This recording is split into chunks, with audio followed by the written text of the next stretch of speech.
This week's parsha, Parshas Shlach, tells the story of the spies and their investigation of Eretz Canaan.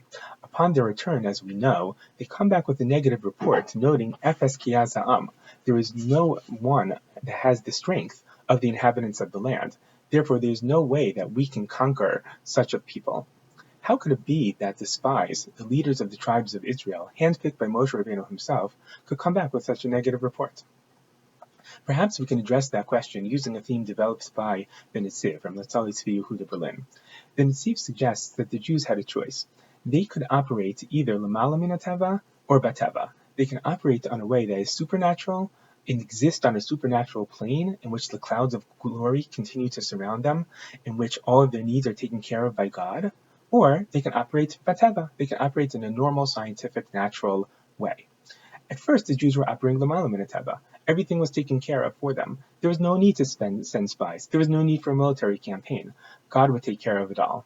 However, upon the events at the end of Parshas Shlach, in which the Jews start complaining about not having meat and so on and so forth, and God's immediate retribution, the Jews realized that perhaps living on that plane was not such a good idea.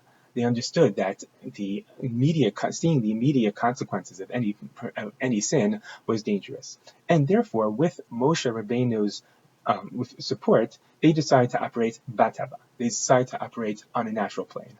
Therefore, it was now necessary to send spies, and in fact, to prepare for a military campaign.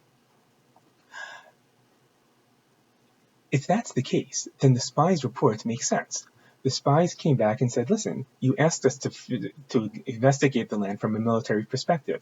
Here's the situation. Those people are stronger than us. We were slaves only a couple of years ago. There's no way we're going to be able to defeat this mighty military machine.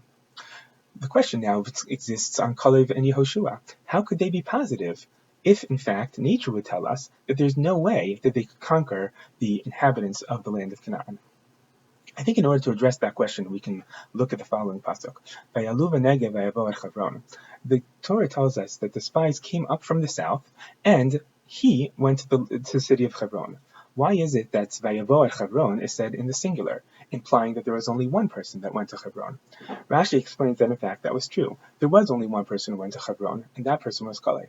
Kalev went to prostrate himself on the graves of our forefathers, Abraham, Yitzchak, and Yaakov, in order to pray that he wouldn't be swallowed in by the evil advice of the spies.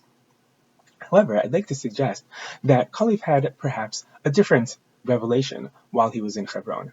He saw not only the place where our forefathers were buried, he also saw a place where our forefathers lived. How did our forefathers live?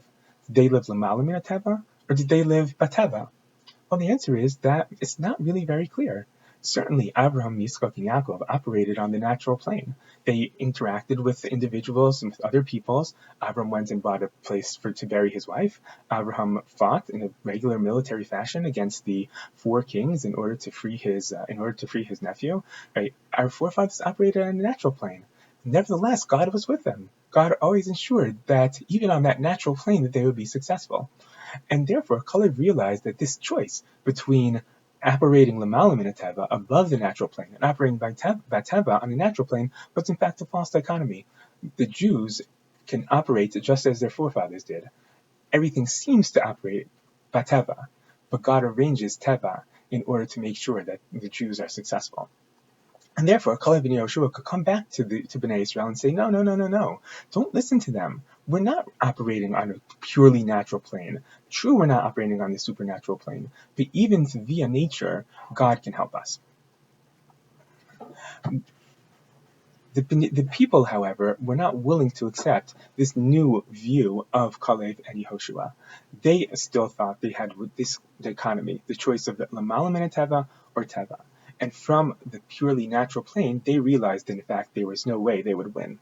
It took them 40 years in the desert to understand the truth, to understand that a proper people, a people who are going to be a Mamlachas Kohanim U'Goy Kadosh, a nation of priests and a holy nation, could not operate Lamala Min Hateva. How could they interact with other nations? How could they be, in fact, influence other nations if they're operating on a totally different level, right?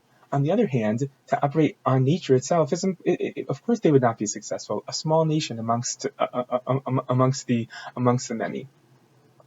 After 40 years, they were able to understand this and then enter the land of Israel with a military campaign on a natural level, but in fact, of course, always supported by God.